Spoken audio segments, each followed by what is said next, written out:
नमस्कार दोस्तों, कहानियों की श्रृंखला में आज सुनेंगे मालती जोशी जी की कहानी विष पाई।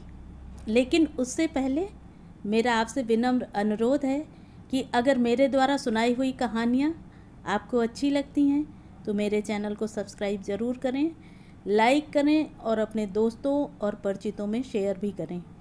बेल आइकन दबाना बिल्कुल भी ना भूलें। आज सुनिए विष पाई। पापा, चाय। अखबार से सिर ऊपर उठाकर उन्होंने देखा वीणा एकदम तैयार होकर सामने खड़ी थी। स्टूल पर चाय रखते हुए उसने कहा, माँ की चाय फ्लास्क में रखी है, कैसरोल में दलिया है, आप लोग समय से नाश्ता कर लेना। पार्वती आएगी तो उससे कहिएगा माँ के बिस्तर की चादर भी बदल दे, माँ के कपड़ों के साथ ही रखी है। साबुन खत्म हो गया था, वह भी रख दिया है। और उससे कहिएगा माँ के कपड़ों को डेटॉल के पानी में भिगोया करे, कंजूसी ना करे। वह थोड़ा रुकी तो शर्मा जी ने पूछा, कहीं जा रही हो? आज तो इतवार है ना? हाँ, जरा दूसरे काम से जा रही हूँ, शाम तक लौटूंगी। पिछले इतवार भी तो गई थी। हाँ, अगले इतवार भी जाऊंगी और उससे अगले इतवार भी। दरअसल मैंने एक छोटा सा एनजीओ ज्वाइन कर लिया है। हर संडे हम लोग पास के किसी गांव में जाते हैं, बच्चों को संस्कारित करते हैं, कहानियाँ कविता सुनाते हैं, महिलाओं को हाइजीन समझाते हैं, साक्षरता का प्रसार करते हैं। हम लोग मतलब? वीणा ने कोई जवाब नहीं दिया, पर जिस नज़र से पिता की ओर देखा उससे वे तिलमिला गए। बोले, बाप हूँ तुम्हारा, पूछना मेरा फ़र्ज है, ना बताना चाहो तो तुम्हारी मर्जी। अब इतने फ़र्ज तो निभा दिए आपने, एक आध नहीं भी निभाया तो क्या फ़र्क पड़ता है। चाबुक सा फटकार कर वह एकदम पलट कर चल दी। कुछ ही क्षणों में उसकी स्कूटर की आवाज़ सड़क के शोर में खो गई। वे सुन्न होकर बैठे रहे। सामने रखी चाय ठंडी होती रही। उसे हाथ लगाने का भी मन नहीं हुआ। बेटी इतनी बड़ी गाली दे गई थी कि उनका मन लहूलुहान हो गया था। पिछले 2 साल से देख रहे हैं, वीणा एकदम बदल गई है। कहाँ तो उनके सामने आंख उठाकर बात नहीं करती थी, पर अब तो जैसे पत्थर उठाकर मारती है। अव्वल तो बोलना ही नहीं चाहती है, बोलती है तो जैसे जहर बुझा तीर हो। पता नहीं क्यों उसे घर से, घर के लोगों से नफरत सी हो गई है। उसकी माँ जब से बीमार हुई है उसके तेवर ही बदल गए हैं। वह एक पल घर में ठहरना नहीं चाहती। छुट्टी के दिन भी बाहर जाने का बहाना खोज लेती है। घर में रहती भी है तो काम धाम समेटकर अपने कमरे में गुम हो जाती है। मतलब के सिवा बात ही नहीं करती।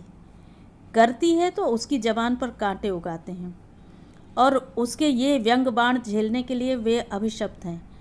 बुढ़ापे में अब उसी का तो सहारा है। यह बात वह भी खूब समझती है, इसीलिए शेर हो गई है। कहने को 3 बेटे हैं, एक से बढ़कर एक हैं, पर किसी के पास उनके लिए समय नहीं है, किसी के घर में उनके लिए जगह नहीं है। कोई झूठ मूठ को भी उन्हें आमंत्रित नहीं करता। और इन्हीं नालायक बेटों के लिए उन्होंने अपनी सारी कमाई खर्च कर दी। इस लड़की की ज़िंदगी होम कर दी। अपने भाइयों को पढ़ाते पढ़ाते बेचारी बुढ़ा गई और वे लोग पढ़ लिख कर ऐसे फुर्र हुए कि अब पलट कर भी नहीं देखते।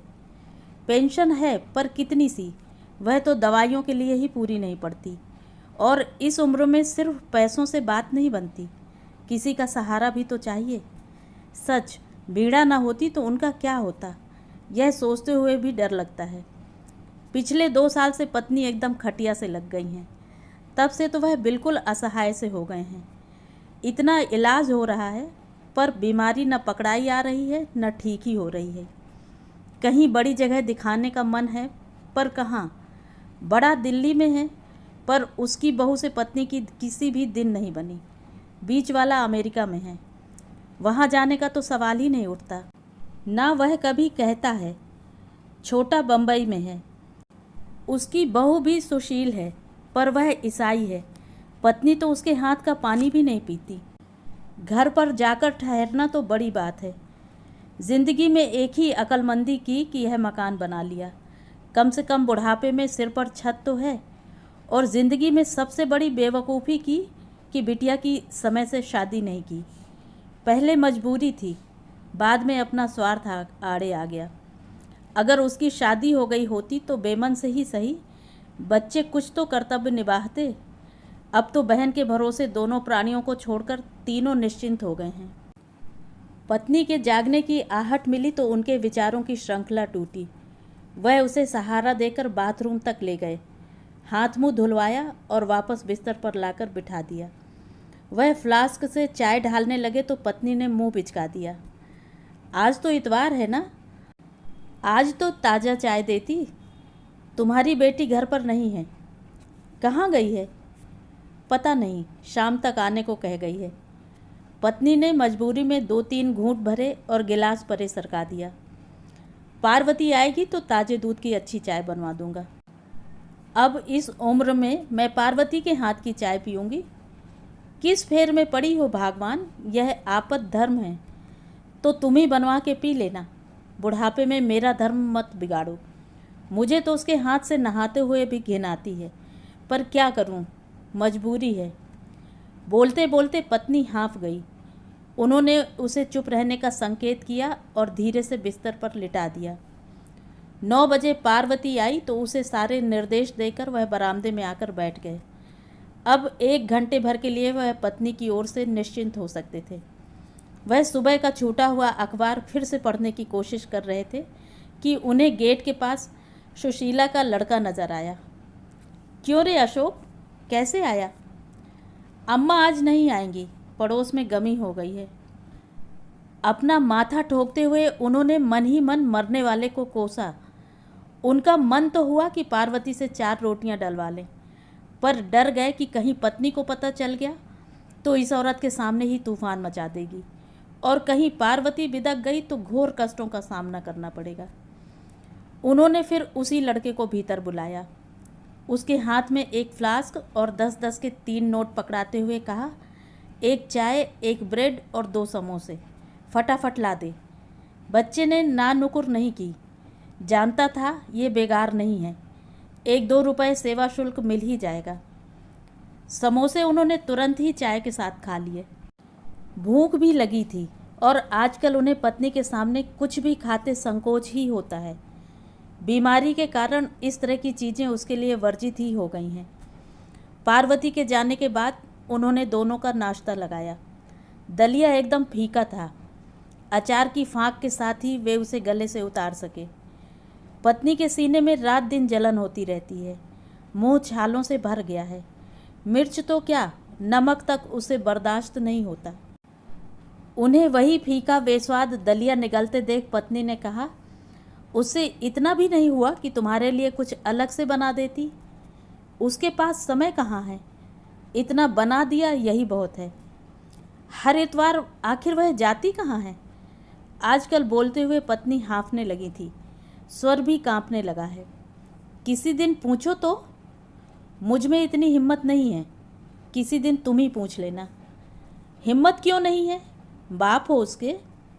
सिर्फ जन्म देने से तो बाप का कर्तव्य पूरा नहीं हो जाता। क्यों, पढ़ाया लिखाया भी तो है, तभी ना आज इतना कमा रही है। और शादी, क्या वह हमारा कर्तव्य नहीं था? शादी तो संयोग की बात है, होनी होती तो हो ही जाती। कैसे हो जाती? जब उसकी उम्र थी तो हमने जानबूझकर ध्यान नहीं दिया, और जब उसने करनी चाही तो हमने होने नहीं दी। तुम तो एकदम आत्महत्या पर उतारू हो गई। तो क्या जात को जात कुछ भी न देखती? आखिर समाज में मोह तो दिखाना होता है ना। और जब लड़का ईसाई लड़की ब्याह लाया तब? मुझसे पूछ कर तो नहीं लाया, मैं तो मना ही कर देती, पर जब सामने ही लाकर खड़ी कर दी तो क्या करती। पर आज भी मैंने उसके हाथ का पानी नहीं पिया है, न उसे अपने रसोई में घुसने दिया है। वह चुप रह गए। पत्नी से बहस करना व्यर्थ था। बस उन्हें यही लगा कि काश सतीश की तरह वीणा भी हिम्मत कर जाती, फिर जो होता देखा जाता। पर लड़कियां इतनी बेमुरव्वत नहीं होती, और सतीश ने भी वीणा के समय माँ का रौद्र रूप देख लिया था, इसलिए उसने किसी को हवा ही नहीं लगने दी, सीधे ब्याह कर ही ले आया।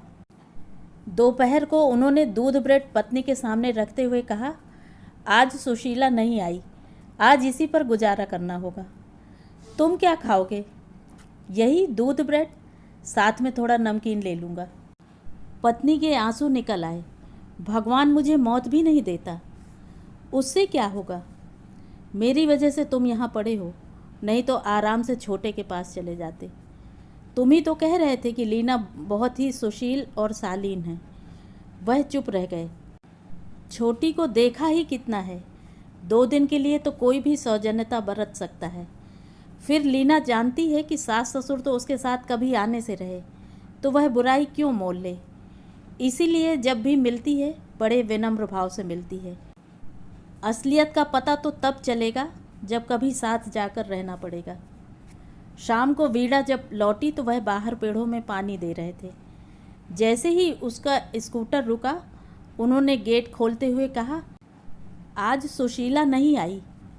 स्कूटर स्टैंड पर लगाते हुए वीणा बोली, पापा मुझे घर में तो आने दिया होता। शर्मा जी कट कर रह गए। दरअसल वे वीणा को जताना चाह रहे थे कि उन लोगों को कितनी असुविधा हुई है। इससे शायद उसका अपराध बोध जागता, पर दुर्योग से उनकी टाइमिंग गलत हो गई। आजकल यही हो रहा है, वह धीरज ही नहीं रख पाते, न खाने में न बोलने में। वीणा कपड़े बदलने जा रही थी कि माँ ने अशक्त स्वर में आवाज़ दी। क्या है माँ? उसने दरवाजे पर खड़े होकर पूछा। अरे आज सुशीला नहीं आई, पापा बेचारे दूध ब्रेड खाकर ही रह गए हैं, माँ ने खांसते हुए कराहते हुए कहा। आजकल वीणा से बात करते हुए वह विशिष्ट आवाज़ निकालती हैं, अत्यंत करुण और क्षीण। शर्मा जी को कभी कभी खीज हो आती है। बिस्तर पर पड़ी है पर नाटकबाजी से बाज नहीं आती। पर इस नाटक का वीणा पर कोई असर नहीं होता। वह तल्ख स्वर में बोली, ये खुशखबरी तो पापा ने मुझे गेट पर ही दे दी थी। तुमने नाहक तकलीफ़ की। खैर चाय बना रही हूँ, आप लोग पिएंगे? दोनों ने कोई जवाब नहीं दिया। अपनी नाराज़गी जताने का यही एक तरीका था। उसने भी दूसरी बार नहीं पूछा। वीणा ने इत्मीनान से चाय पी और फिर काम में जुट गई। देर तक बर्तन धोने की आवाज़ आती रही। सुशीला नहीं आई थी। सिंक में बर्तनों का ढेर लग गया था। बर्तनों के बाद रसोई की खटर पटर शुरू हो गई। वह टीवी के सामने बैठकर भोजन की प्रतीक्षा करने लगे। ठीक 9 बजे वीणा ने पापा का खाना लगा दिया। उसके बाद माँ को तकिए के सहारे बिठाकर वह उनकी भी थाली ले आई। पालक टमाटर का सूप, मूंग की पतली दाल और फुल्का। प्लेट स्टूल पर रखकर वह जाने को ही थी कि माँ ने अपनी उसी स्पेशल आवाज़ में कहा, पापा के लिए ढंग का कुछ बना देना, सुबह से सिर्फ ब्रेड पर हैं। वीणा जैसे एकदम तैश में आ गई। बाहर आकर उसने डाइनिंग टेबल पर रखी पापा की थाली उठाई और माँ के सामने रखकर बोली, लीजिए मुआयना कर लीजिए, कुछ कसर हो तो बताइएगा। अच्छी सजी संवरी थाली थी। चटनी, सलाद, आलू गोभी की सब्जी, लहसुन से बघारी मूंग की दाल और चुपड़ी रोटियां। रात को चावल तो पापा खाते ही नहीं थे। माँ की आंखों के सामने 2 पल वह थाली झुलाकर वापस टेबल पर रख दी और कहा, सॉरी पापा। शर्मा जी सूप पी रहे थे जब उनके सामने रखी थाली एकाएक गायब हो गई थी। वे एकदम भौचक रह गए थे। उन्हें होश तब आया जब थाली वापस आ गई थी। पहले वाला ज़माना होता तो या तो वे थाली छोड़कर उठ जाते या थाली उठाकर फेंक देते। लेकिन अगर पहले वाला ज़माना होता तो वीणा क्या ऐसी बदतमीजी की ज़रूरत कर पाती? पर अब तो उनकी सारी ठसक ही गायब हो गई थी। वापस आई थाली से वे चुपचाप कौर तोड़ने लगे। दिन भर में पहली बार अन्न के दर्शन हो रहे थे। खाना एकदम जहर लग रहा था, पर वे उसे नकारने की स्थिति में नहीं थे। उधर पत्नी ने फिर बिसूरना शुरू कर दिया था। मेरी छाती में वैसे ही आग लगी हुई है, ऊपर से ये लड़की मुझे दिन रात जलाती है। वीणा पापा को फुल्का देने आई थी। उसने यह सुना तो माँ के दरवाजे के सामने जाकर खड़ी हो गई। माँ, मेरे कलेजे में तो पिछले 20 साल से आग लगी हुई है। भीतर ही भीतर राख हो गई हूँ। मैं फिर भी जी रही हूँ कि नहीं? तुम भी इसी तरह जीना सीख लो। वीणा तो कहकर किचन में लौट गई, पर उसकी बात से माँ की इतनी रुलाई उमड़ी कि गले में फंदा ही पड़ गया। बेचारे शर्मा जी खाते खाते उठ गए और पत्नी की पीठ सहलाने लगे। उन्होंने लाख मनुहार की, पर वीणा की माँ ने थाली परे सरका ही दी। वो अधखाई थाली सिंक में रखते हुए उन्होंने वीणा से कहा, बेटे तुम्हारी माँ आज ठीक से खा नहीं पाई हैं, सोने से पहले उन्हें एक कप दूध ज़रूर दे देना। यह कहते हुए उन्हें अपना ही स्वर इतना याचनापूर्ण लगा। रसोई का काम समेटकर वीणा ने बाहर गेट पर ताला डाला, सदर दरवाज़ा बंद किया, फिर दूध का गिलास माँ के स्टूल के पास रखते हुए कहा, माँ ये दूध रखा है, शक्कर डालूं या फीका ही लोगी? तू तो इसमें थोड़ा सा जहर मिला दे ताकि सारा टंटा ही खत्म हो जाए। वीणा ने सपाट स्वर में कहा, तुम मुझसे जहर मांग रही हो? ताज्जुब है, तुम्हारे पास तो एक परमानेंट जहर की शीशी हुआ करती थी ना, वह कहाँ गई? या कि वह सिर्फ मुझे धमकाने के लिए ही थी? माँ विस्फारित नेत्रों से बेटी की ओर देखती रह गई। वीणा ने निर्विकार भाव से शक्कर का डिब्बा स्टूल पर रख दिया और घर भर की बत्तियां बुझाते हुए सोने चली गई। शर्मा जी का मन हुआ कि पत्नी को झचकोर कर पूछें कि भगवान, वो जहर की शीशी क्या सचमुच खो गई है? अगर याद आ रही हो तो मुझे बताओ कि कहाँ रखी है। तुम्हें ना सही, मुझे उसकी सख्त ज़रूरत है। यूं घूंट घूंट जहर पीने से तो अच्छा है एक बार में ही गले से उतार लूं। तो ये थी कहानी। कहानी आपको कैसी लगी कमेंट करके ज़रूर बताएं।